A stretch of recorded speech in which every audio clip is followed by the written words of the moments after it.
Mesdames et messieurs, bonsoir et bienvenue dans cette édition de 22 heures. Nous allons voir ensemble les faits qui ont marqué ce 21 novembre.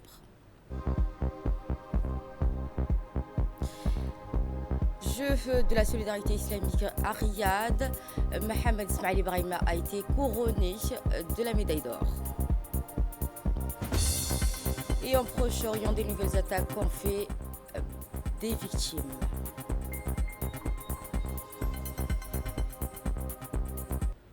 Bienvenue. Sous le patronage de Sa Majesté le roi Mohammed VI et sous la présidence effective de Son Altesse royale, la princesse Lala Myriam, la Chambre des représentants du Royaume du Maroc et de l'Observatoire national des droits de l'enfant ont organisé du 21 au 23 novembre 2025 au siège de la Chambre des représentants à Rabat le forum du Parlement des enfants africains à l'occasion de la Journée internationale des droits de l'enfant. Cette rencontre continentale a rassemblé des personnalités officielles, experts, des institutions partenaires ainsi que de nombreuses délégations enfants parlementaires.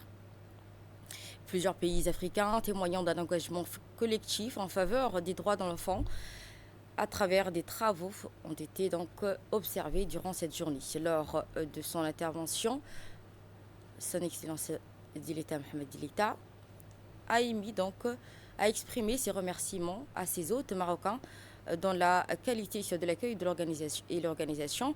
Il a rendu un hommage spécial à l'amitié profonde et fraternelle entre Djibouti et le Royaume du Maroc, rappelant que ce lien solide constitue un exemple de coopération africaine. Il a également souligné l'importance de la participation active des enfants qui encourage et valorise donc les enfants.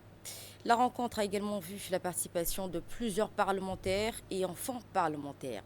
Dès à présent, nous allons suivre l'intervention du président de l'Assemblée nationale, Dileta Mohamed Dileta. Ce rassemblement de haut niveau constitue un moment privilégié, un temps d'échange précieux consacré au sujet essentiel des droits des enfants africains. Permettez-moi de réaffirmer ici la détermination de la République de Djibouti à placer la protection de la promotion des droits de l'enfant au cœur de ses priorités nationales, sous l'impulsion constante des plus hautes autorités de Djibouti. Djibouti s'efforce de garantir un accès équitable à la santé et à l'éducation pour tous les enfants et de développer des programmes sociaux en faveur des familles les plus fragiles. Je souhaite mettre un accent particulier sur la situation des enfants à besoins spécifiques dont les droits doivent être défendus encore plus de vigueur. Ces enfants, souvent confrontés à des obstacles supplémentaires, méritent une attention renforcée. Djibouti œuvre ainsi à bâtir un système éducatif réellement inclusif, à adapter les infrastructures scolaires et publiques et à améliorer l'accès aux services spécialisés. Une nation ne peut que se proclamer juste et équitable que lorsqu'elle garantit les mêmes chances à chacun de ses enfants, sans exception. Permettez-moi d'insister sur un principe fondamental. L'enfant n'est pas seulement un bénéficiaire de nos politiques publiques, il en est un acteur à part entière. Sa participation est un droit, mais aussi un pilier du développement durable. C'est pourquoi la République de Djibouti a fait le choix courageux et visionnaire d'encourager la participation active des enfants dans la vie publique et citoyenne. En ma qualité de président du Parlement, je tiens à souligner le rôle essentiel que joue notre institution dans la promotion de cette participation. Le Parlement est la maison du peuple, il doit être aussi la maison des enfants, l'espace où leur voix peut être entendue. Cet engagement se concrétise notamment à travers le Parlement des enfants, véritable espace démocratique dédié aux enfants, favorise la formation d'une conscience citoyenne et encourage la prise de parole, le débat et la responsabilité. Ce forum témoigne de cette volonté commune d'agir pour les enfants de l'Afrique. Ensemble, nous pouvons transformer des défis immenses en opportunités historiques. Enfin, je réitère mon engagement à poursuivre et renforcer toutes les actions nécessaires pour protéger chaque enfant et reconnaître chaque enfant comme un acteur essentiel de la construction nationale. Et c'est avec vous, avec nos institutions, avec nos peuples et surtout avec les enfants eux-mêmes que nous pourrons bâtir une Afrique plus juste, plus solidaire, plus humaine. Mesdames et messieurs, je vous remercie une fois de plus pour cette invitation, pour votre confiance et pour votre engagement admirable envers les causes des enfants. Puissons-nous, à l'issue de ce forum, ressortir encore plus déterminés à défendre les droits des enfants pour aujourd'hui et pour les générations à venir. Restant dans le domaine diplomatique, une importante délégation conduite par le ministre des Affaires étrangères, Abdelkader Hussein Omar, a participé donc aux 46e sessions de la conférence ministérielle de la francophonie. Firdaus Hussein nous en dit plus.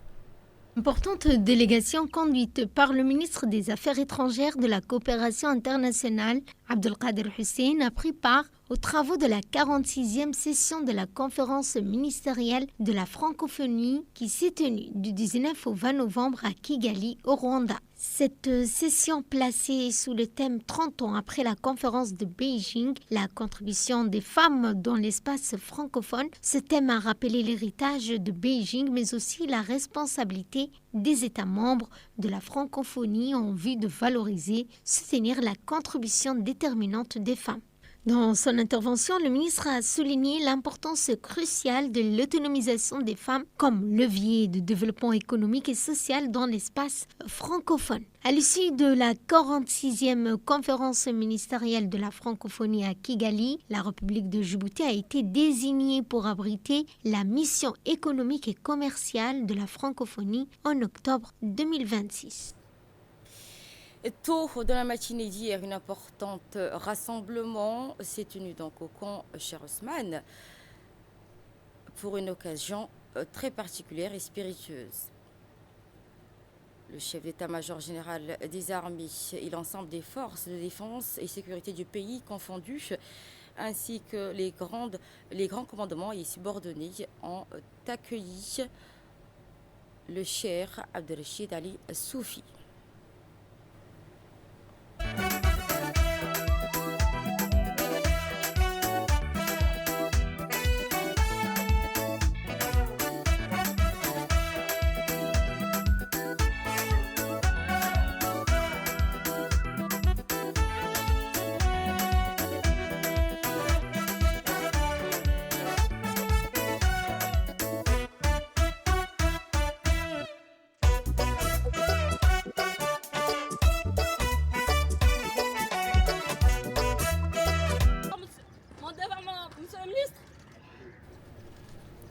Et accueilli par le général, le ministre de la Défense est arrivé à passer en revue le piquet d'honneur spécialement constitué pour l'occasion par un détachement féminin des forces armées djiboutiennes.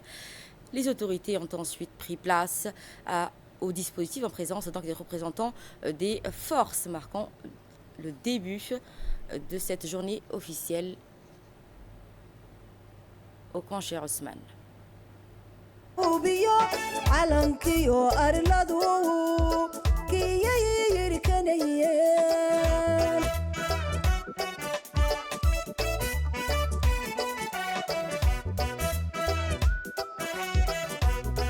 ma ogtahay askariyo inaad tahay taalkii gobaanimada ugubiyo calankiyo arladu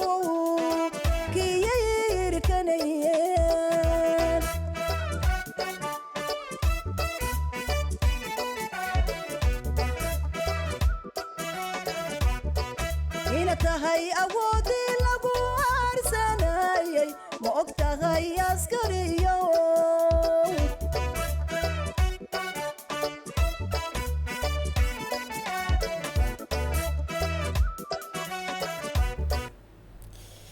Et dans un climat empreint de recueillement, le grand cheikh Abdelrachid Al-Soufi a pris la parole devant l'ensemble des participants.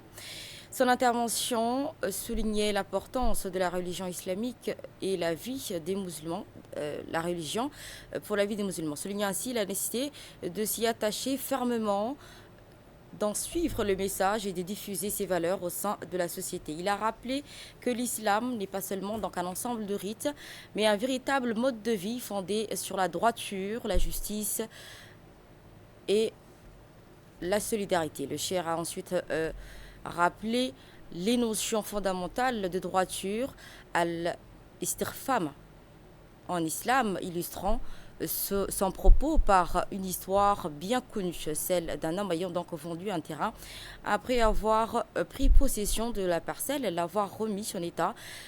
L'acquéreur découvrit des trésors en or, donc refusant de le garder, il voulut donc le restituer. Durant cette journée, des histoires ont été donc émises. Le cheikh a conclu son intervention par une invocation priant Dieu d'accorder au pays sécurité, stabilité, prospérité durable et protéger son peuple et leur accorder réussite et droiture.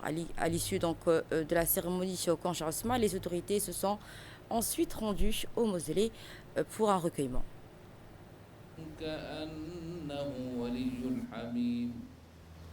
وما يلقاها إلا الذين صبروا وما يلقاها إلا ذو حظ عظيم صدق الله العظيم. إخواني يا أخواتي، دينت أهمية ذاك وحير كشيء نبي وحنا وشيك عليه الصلاة والسلام لبن بعدول كلا إبستي وزمن كي هروي نبعدول لها نكلو دول كي كيبي نكي دول كيبسدي markii uu dhulkiisii uu qotay oo inuu hagaajisto ayuu wuxuu ka helay dhari dahab uu ka helay dhari dahaba waa malaayiin bay noqon kartaa maanta dharigii dahabka ahaa iskama qarsanin gurigiisa ma geysanin leanna waa saaxibu iimaan aakhiru rumaysan yahay dharigii dahabkii buu soo qaaday ninkii uu dhulka ka iibsaday buu u keenay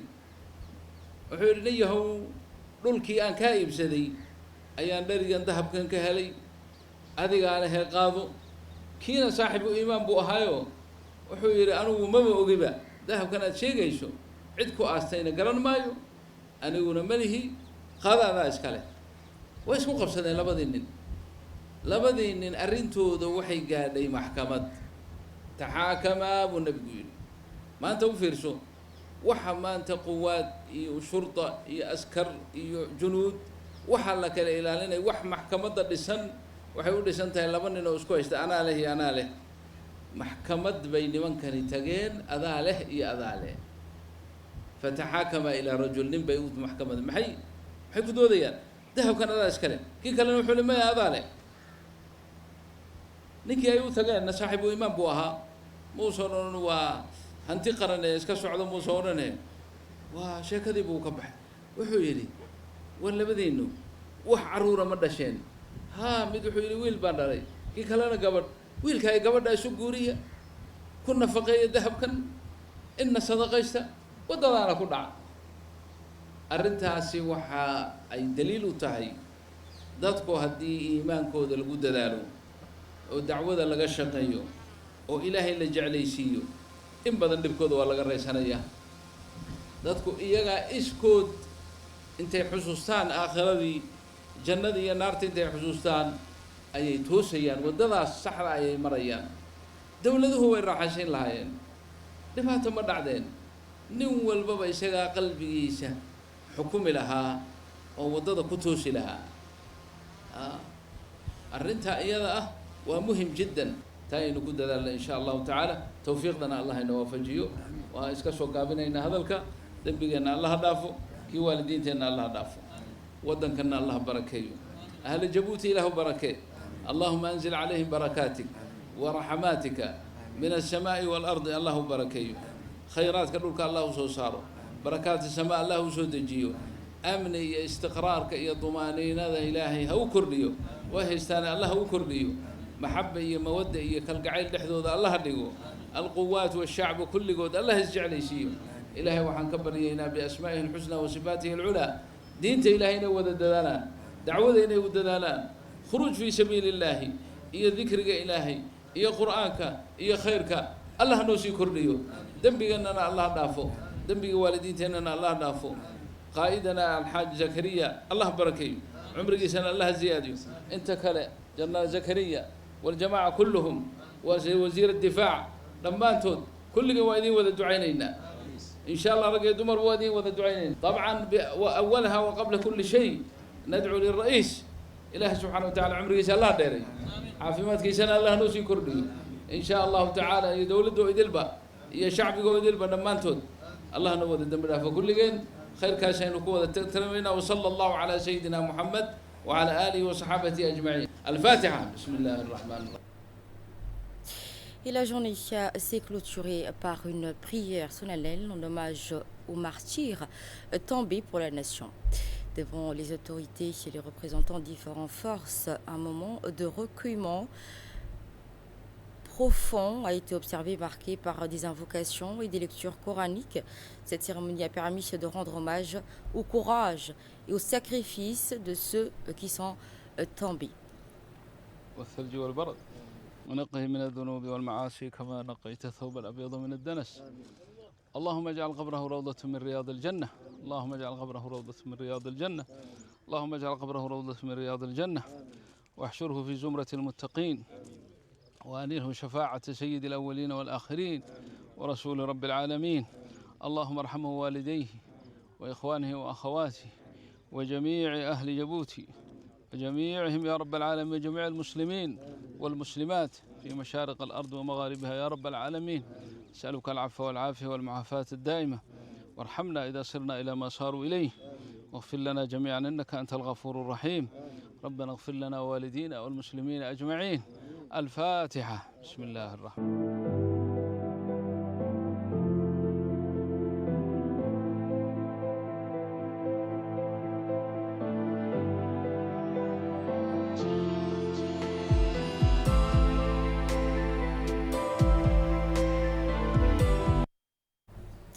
Et nous continuons aux nouvelles du monde. Le ministre de l'Énergie chargé de ressources naturelles, Younis Ali Guedi, a conduit hier à Mumbai, en Inde, une importante délégation dans le cadre de la mission de travail de plusieurs jours.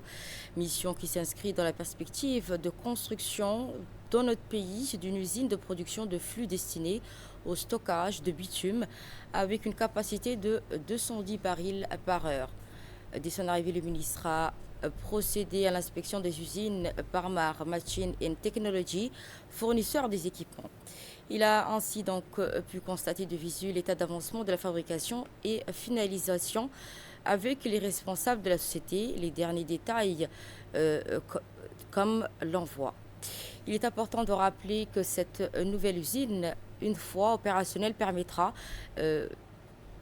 donc de produire des flux destinés aux huiles et huiles industrielles ainsi qu'au kérosène. L'unité de fabrication sera donc équipée de lignes de production complètes couvrant les étapes d'un processus industriel, découpage, formage, soudure, peinture et certification. La capacité nominale est estimée à 1680 flux par heure, soit 210 flux par minute. Le dépôt de stockage sera également donc doté d'une capacité de 9500 mètres cubes pour accueillir les bateaux transportant les bitumes de vrac. Autre célébration, le lancement officiel de la 7e édition de la Semaine nationale de l'handicap. L'Agence des personnes handicapées procédera donc demain officiellement au lancement de la 7e édition de la Semaine nationale du handicap. Un événement majeur dédié à la promotion de l'inclusion, du bien-être et de participation citoyenne des personnes en situation de handicap. Cette initiative nationale s'inscrit dans une dynamique visant à renforcer l'égalité des chances et à valoriser les compétences de toutes les personnes vivant avec un handicap. La semaine de l'handicap qui se déroule du 21 au 4 décembre 2025 offrira plus de 2 semaines d'activités, de rencontres et de sensibilisation à destination du grand public, des institutions ainsi que des acteurs associatifs et communautaires. Les activités sont comme des activités sportives et récréatives pour favoriser la participation des femmes et des hommes en situation de handicap. Cette journée offrira également aux enfants des découvertes, des jeux, Ainsi donc des campagnes et ateliers de sensibilisation visant à mieux comprendre l'handicap, à lutter contre la stigmatisation et à promouvoir une société plus solidaire. Des rencontres auront également lieu. L'objectif de ce dialogue est de croiser les expériences et de partager les perspectives de renforcement et une vision collective afin d'impulser une dynamique nationale encore plus inclusive et respectueuse des droits de tout à chacun.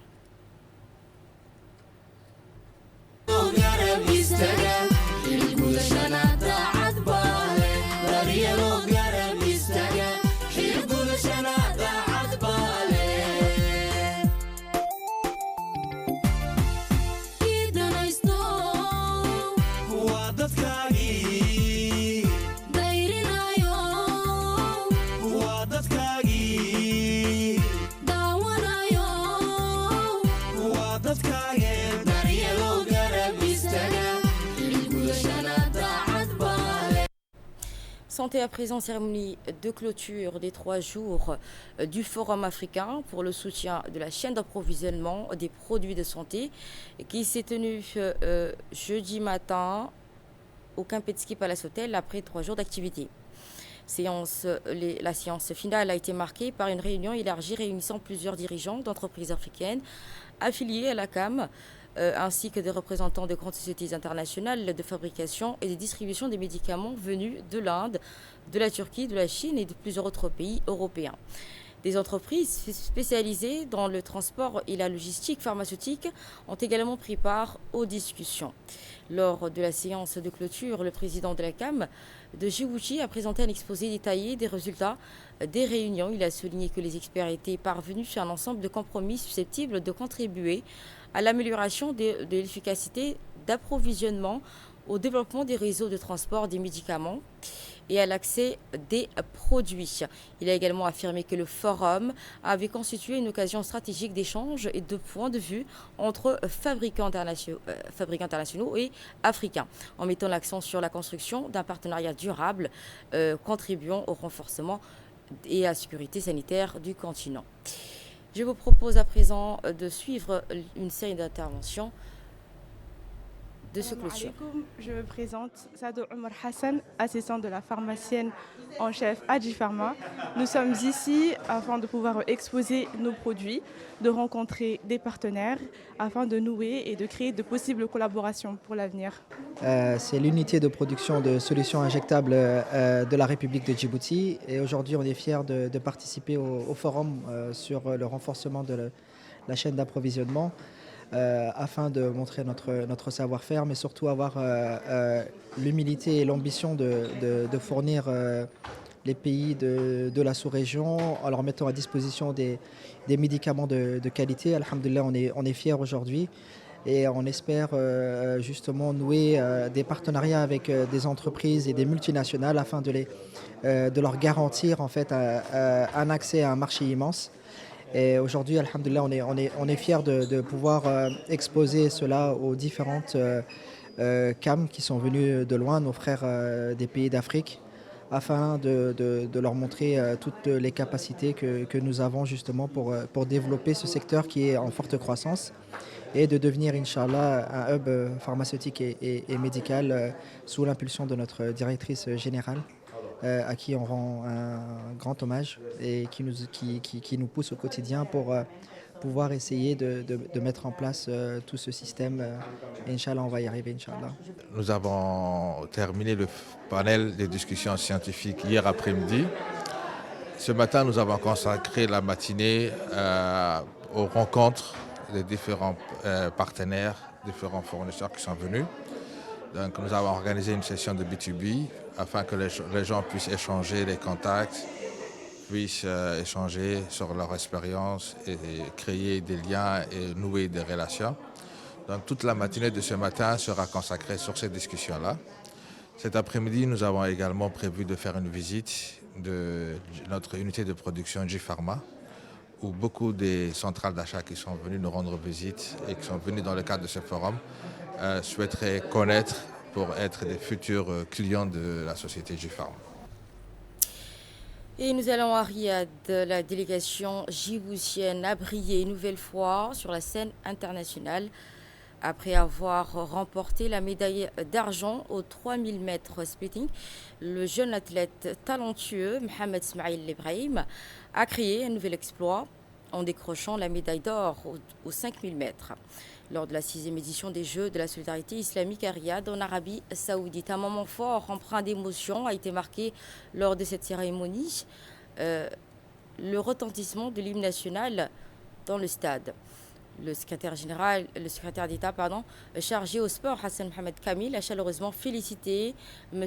Mohamed Ismail Ibrahim, soulignant que ce jeune athlète incarne l'héritage de ses aînés dans la discipline de fond. Il a également rappelé que la politique sportive menée par son Excellence Welmar Guelleh, notamment à travers la subvention d'excellence accordée aux athlètes de haut niveau, porte aujourd'hui ses fruits.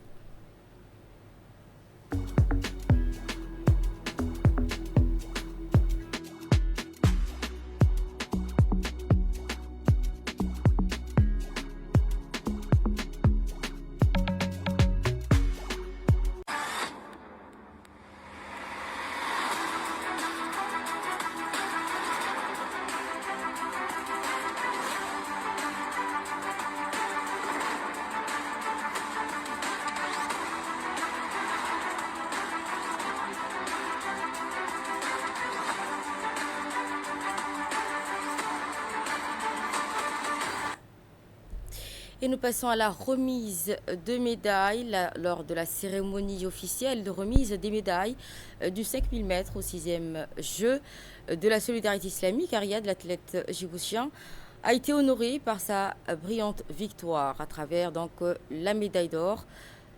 Il a décroché la médaille d'or, offrant donc une nouvelle concrétisation à Djibouti dans les épreuves de fond. Cérémonie qui s'est déroulée en présence de Diaïdim Bamrama, ambassadeur de Djibouti à Riyad, ainsi que Mme Aïcha Aligarad, présidente du comité national olympique djiboutien, tous deux venus assister fièrement à la remise de médailles. Un moment très particulier, comme je le disais tout à l'heure, il s'agit du retentissement de l'hymne national djiboutien.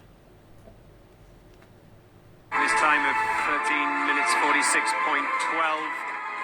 earns him the gold medal.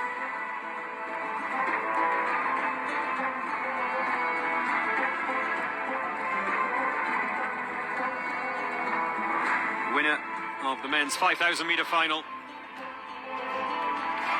Mohamed Ismail Ibrahim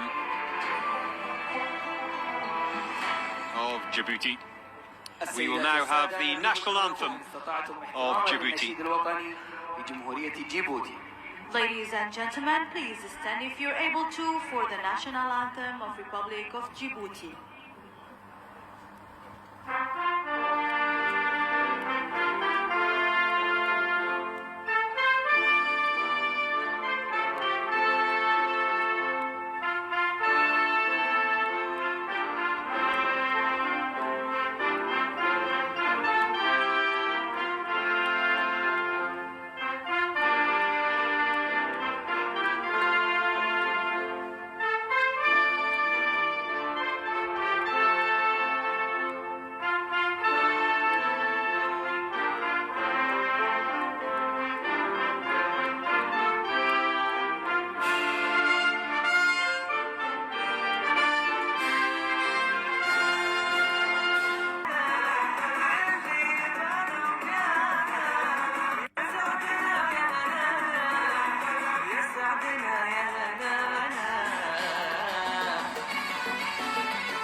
Nous restons toujours dans le pays. L'IGAD a organisé à Djibouti la 5e réunion du comité directeur du Fonds régional pour la migration, qui réaffirme dans son engagement en faveur de la solution durable pour les communautés déplacées.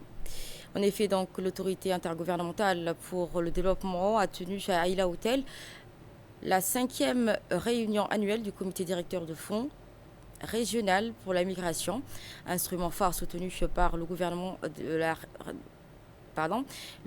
la République fédérale d'Allemagne. L'événement a rassemblé les représentants des pays membres des ministères des Affaires étrangères, des agences nationales des réfugiés ainsi que des partenaires techniques et financiers dans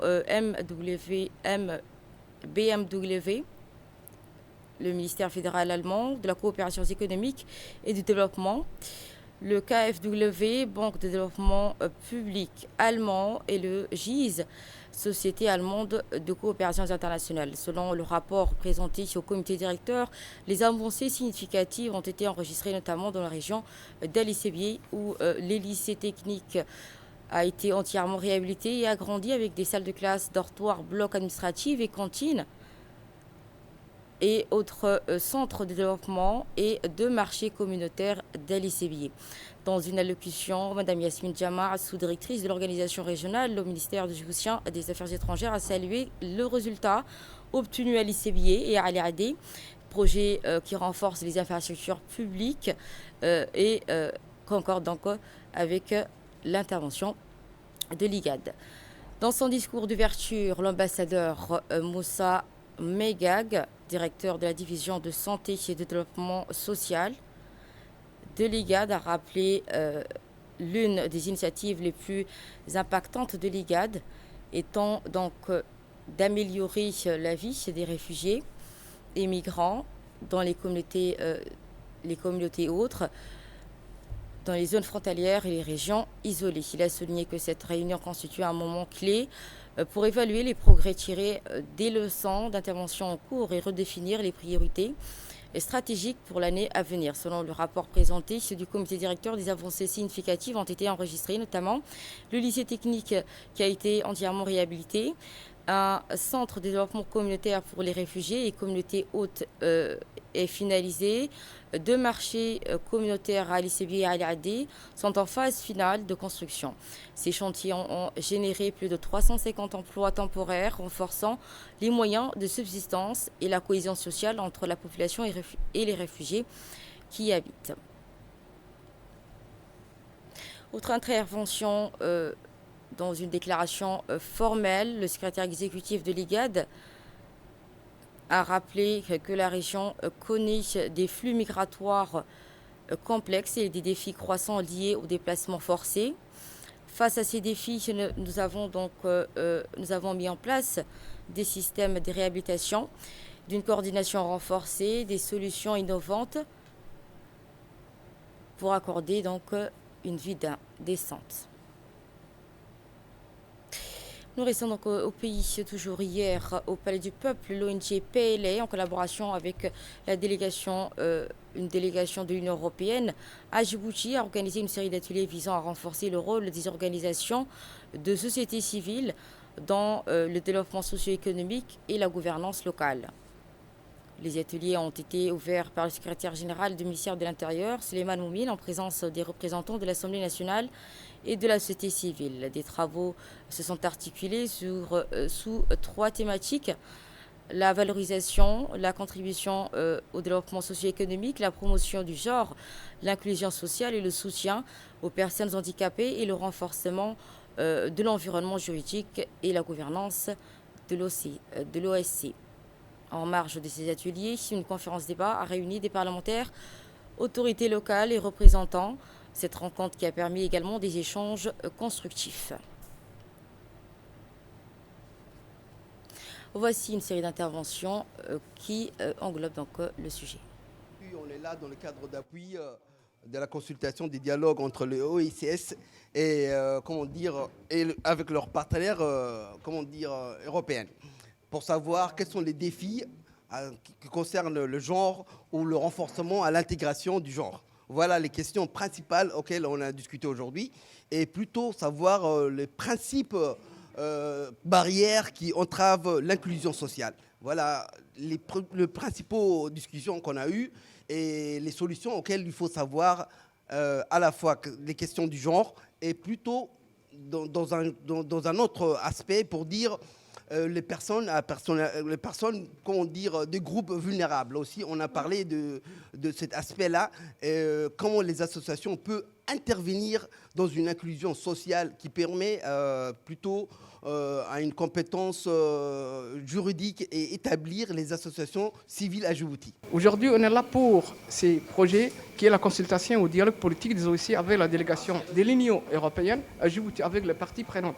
La partie prenante qui est les organisations de la société civile et les ministères sectoriels.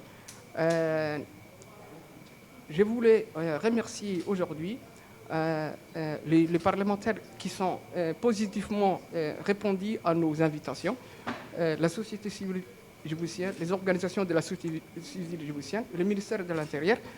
Les ateliers se sont déroulés d'une manière simultanée et ça a été un succès. Et nous terminons donc aux nouvelles du pays par la région d'Ali Sébi dans le cadre de la préparation du projet de résilience des eaux souterraines et d'approvisionnement de ce projet. Diressa, phase 2, financée par la Banque mondiale. Organisée dans la salle de réunion du conseil régional, la rencontre a réuni la préfète adjointe Mme Saïda Wabri, le vice-président du conseil régional Nour Saïd, le directeur de l'hydraulique rurale et le sous-directeur régional du ministère de l'Agriculture, M. Madi Ali, ainsi que des représentants de la société civile. L'atelier avait pour objectif d'identifier les besoins prioritaires en infrastructure d'eau potable et d'évaluer les impacts socio-environnementaux liés aux futures activités du projet.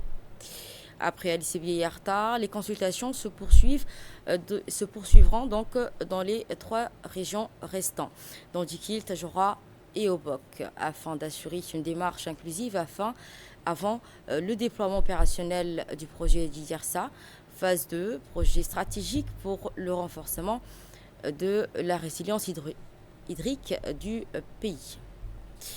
Écoutons le directeur régional du ministère de l'Agriculture pour ses interventions. Arta, on est aujourd'hui à Al-Sébi pour présenter la préparation du nouveau projet financé par la Banque mondiale, intitulé Diressa. Donc c'est un projet sur l'eau, donc sur les eaux souterraines, qui va travailler sur les 5 régions de l'intérieur, notamment à Al-Sébi. Et nous sommes là aujourd'hui dans le cadre de la préparation et de consultation des parties prenantes. Donc c'est pour ça qu'on voulait avoir tout ce qui est problématique dans la région de Al-Sébi. Et donc techniquement, il n'y a pas de problème, donc on va travailler avec vous. Mais vous connaissez mieux que nous le terrain ici à Al-Sébi, les besoins des populations qui ont besoin par exemple des forages. Donc c'est un projet qui est très important, qui est à hauteur de 30 millions de dollars américains, donc qui sera géré par le ministère de l'Agriculture, notamment la direction de l'hydraulique rurale. Et dans le cadre de ce projet, nous aimerions avoir des discussions franches avec la population, identifier les besoins et les prioriser. Et à présent, je vous propose d'écouter Mme Saïda Wabri, la préfète adjointe. C'est un honneur pour moi de vous accueillir ce matin au nom de la préfecture pour cet atelier d'une importance capitale pour notre région d'Ali Sébi. Nous sommes réunis aujourd'hui pour lancer les consultations autour du projet Djibouti pour la résilience des eaux souterraines et pour l'approvisionnement. Nous le savons tous, ici à Ali Sébi, l'eau est une ressource la plus précieuse, mais aussi fragile. Avec le soutien de la Banque mondiale et de l'expertise de la direction de l'hydraulique rurale, l'État lance ce grand projet pour 2 raisons.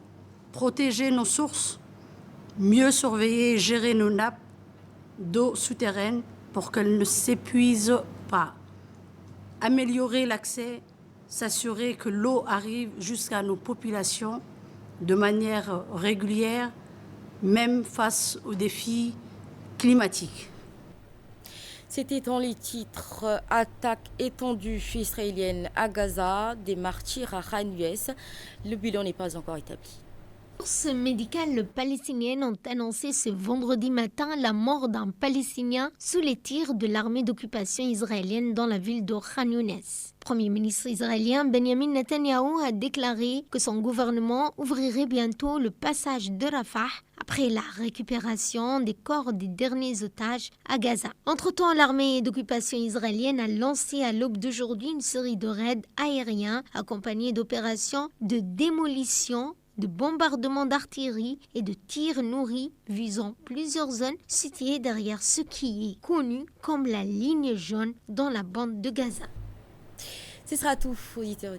Mesdames et messieurs, merci à vous de nous avoir suivis. Vous étiez sur Télé Djibouti.